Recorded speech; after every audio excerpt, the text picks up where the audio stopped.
Yo, DOT community, this is GamingJAEGER bringing you another Soul event overview. This one here is for the Rise of Kings. Now, we see the all-new King of the Titans, Korthan, here, now available through this Rise of the Kings Alliance Soul event.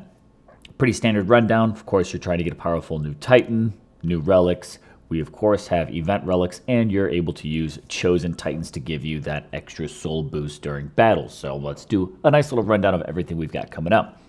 Rise of Kings allows you to access now the all-infamous Titan, human king of the Titans, Korthan. We saw in the campaign story mode where he sacrificed himself so valiantly to put Almiran to rest. Now here, we are going to see him return as a paladin, which allows you to use any 4-star paladin for a 1.3 boost and any 3-star paladins for a 1.1 boost. So make sure you're definitely getting access to those. As far as event relics goes, we do have the royal relics. These, of course, will give you your pretty standard boosts when looking at the 1-stars, 2-star, 3-star, 4-star. So make sure that you're utilizing any of those tokens you have or any tokens you get throughout the event to get this very unique Paladin King. Again, Korthan, I think, definitely has something unique to offer, and stay tuned all the way to the end of this video as I do introduce some battles with Korthan so you can see a little bit of what he has to offer at a higher level. Now, taking a look at the rundown, if we kind of go through the whole thing, we've got a total of 20,000 souls, but Korthan is available at one of the lower milestones, so that is a big plus that we're seeing some of these 4-star Titans actually become a little bit more easily accessible throughout these events. Of course, we've got tokens, portal stones, and gems all throughout this, along with relics. I'll kind of give you a rundown. Purple tier, you've got your first token at 20 and your first portal stones at 40 souls. We then do have a bonus token and 100 gems, along with a second iron token at 500 souls. Now, overall, we are going to see that you're actually going to get 350 portal stones, which is one of the most amount of portal stones we've seen throughout these events come up. So again, 350 as you go throughout it. Again, here at 750, you can see that 100 portal stones, but there is another 200 coming around. We also do have 250 gems there right at the 1250 soul mark. Now, overall, when we kind of go through and do our gem count, what you're going to be walking away with from here by the end is a total of 5,250 gems, which of course gives you enough to do a couple extra pulls or buy yourself even more portal stones if you're going to be grinding this one out. Now, all the way through to the blue category, which does cap out at 1,750 souls, we do have access to Runa, everyone's favorite. But right after that, beginning the bronze category at 2,000 souls, you do have an iron token. Now, again, in total, you've got 4 tokens for these specific iron tokens to get you the royal relics. In the bronze category, we do also see the last of the portal stones, which is 200, and some more gems, 600 there, and Oluna, capping up bronze category at 3,500, where we then get our 4th iron token at the 4,000 mark, starting off the silver category. Again, we did also have a bonus token back there, which is the one and only, and epic tokens, we will see 2 of them coming up. As we take a look at the overall relics that we start getting into this silver category here, we get some of the 3-stars like the Holy Blade, the Iron Mace, the Iron Maul is a 4-star, and then we go into the 4-star Titans with Freya here at the 11,000 mark, wrapping up that silver category. In total, we do have 2 2-star relics, 2 3-star relics, and a massive 6 4-star relics available in this event, starting out with that Iron Maul at 8,000. As far as Titans go, we have 1 2-star, 1 3-star, and 2 4-stars that are available. Again, Freya was 1 and Korthan being another. As we roll into the gold category, we do have that 1 of 2 epic tokens available, 12,000 souls. We've got some more gems, another 4-star relic there at the Iron Fist at 14,000 souls, and the Orb of Life, which is a 4-star relic at 15,000 souls. Now, what's pretty nice is if you look at these counts, they're only 1,000 souls apart, which is awesome. Seems like the devs have definitely heard us saying that put these close together. They seem really achievable to get when I'm only going about 1,000 souls roughly in between each one of these rewards. Now, as we start to get a little bit higher, we do start to see some of these gaps expand a bit more. Although from Korthan wrapping up the gold category, it's 16,000 souls, guys and girls. That is all that we need to get Korthan, 16,000. If you can get it, get them. I think you'll like them. We do have another epic token there, the second of 2 at 17,000. And then we've got some of the all new relics that are introduced here in the platinum category, including this very cool Bow of Kings here at 18,500 souls. We then go to 19,000 souls for a nice chunk of 2,500 gems. And at 20,000 souls, we have the Mace of Kings. Yet again, an all new relic there. Again, those 2 new relics could certainly tilt the scales for what Korthan can do inside the battlefield. Now, walking away with the Alliance rewards at the end, the top 5 teams are going to be getting a second Korthan. Again, I say second because we all know that they'll be finishing this event for sure.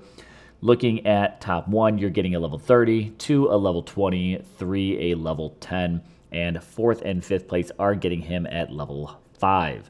So pretty nice to be able to not only get 1, but 2, and have one that already has a little bit of leveling started up for you. From there, if you can fall anywhere between 6th place through 50th place, you are going to be getting a 4-star Freya. Level 51 through 100 is getting your standard epic token. 101 through 250 is getting your 4-star Iron Maul. All the way up to this point here, then that is pretty traditional. Now again, if you want to see Korthan in action, right here at the end of the video, I have a couple battles with him from the tester account at a level 50, and what he's capable of doing, I think, is pretty cool. Working our way through the rest of these event rewards, we've got 251 through 500 gets your Titan token, and then everything below there is going to be your pretty standard gem arrangement, starting as high as teams 501, working their way down with the 2,000, 1,500, 7,500 gems, and so on. Now, talking about Korthan a little bit, why I think he's actually a pretty good Titan is he has those unique skill set. He's got some pretty good resists, everything once maxed out can land you easily from the bases, right around those 70s to 80s as far as the skill sets go for resists to different elements, and throwing on a few relics, he easily can resist quite a bit, being able to cap it at the 90%. Not only that, he is a little bit of a quicker paladin, and he's got a little bit more strength to him. With that, he kind of puts out a little bit more power. He's almost like this little bit of a blend between the champion, maybe like he was in his past lifetime, right before he sacrificed himself to defeat Almaran. But he is now a paladin as well, so he's got some pretty good resistance and some defense to him. So he's this nice blend between paladin and champion. And check out this footage here of a level 50 Korthan on the battlefield.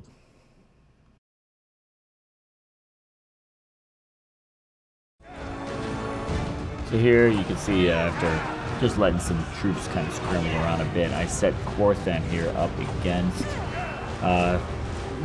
similar paladin here. Just basically looking at his setup is got some pretty decent resists. He's not really completely resisting full on anything, but it's nice to just kind of see that as he's taking on both troops and titans, that he really doesn't take a whole load of damage. Now, the one thing, not only with this battle here, but the next one you'll really see, is that Korthan has absolutely no ice resistance whatsoever. And that, here you saw him take very minimal damage when having those Imperials kind of just storm up on him. Doing it against the Goliaths here, he gets some pretty good swings in, taking very little damage from them as well. Overall, my opinion of Korthan is I think he's a really valuable Titan. I think he definitely offers some pretty good options for those players who are continuing to still develop their game, both for defense as well as offense.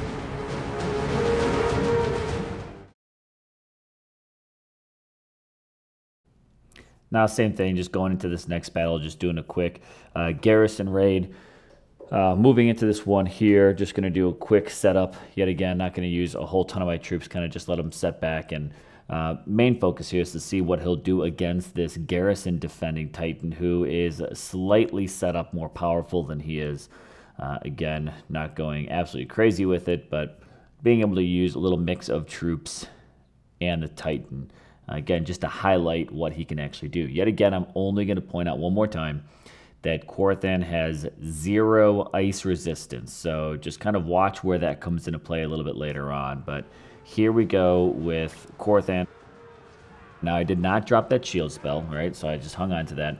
Going to go ahead and just let him take on Flamehide and just kind of see what goes on as far as where his health goes, you know, the kind of damage that he's putting out, and what happens.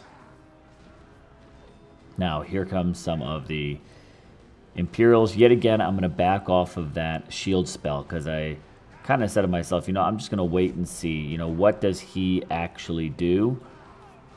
You know, and look at these swipe taking out these troops here. Again, Imperials. He's getting hit with a little bit of that Grenadier action, but as far as damage goes, it's not killer. He's knocking out a lot of these Imperials in pretty much one swing. And again, these are pretty mid-level troops. I think, what are they, around like 20 or so, and he's really not taking tremendous damage from them at all, having 0 ice resistance.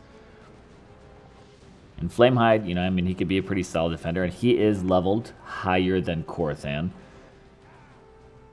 But Korthan, I was able to actually get at 90% fire resistance, so the ability to actually get his resistances up near cap is a pretty nice feature to this Paladin, and with his strength and with his speed, that makes him, I think, viable for both offense and defense. Again, no ice resistance, taking out these Imperials, and finally heading in for those Grenadiers. And this is only level 50, so of course he would have a whole nother 10 more levels to go to continue to max out his abilities and increase both his health, armor, and damage when playing with him. So I think definitely Korthan is certainly a contender for a Titan to get. If you haven't gotten him now, make sure you do reach out and do so. Yet again, guys, gals, thanks for watching. Make sure you sub, like, tune in for any of those live streams that come in down the road. I am GamingJAEGER, and I'm out.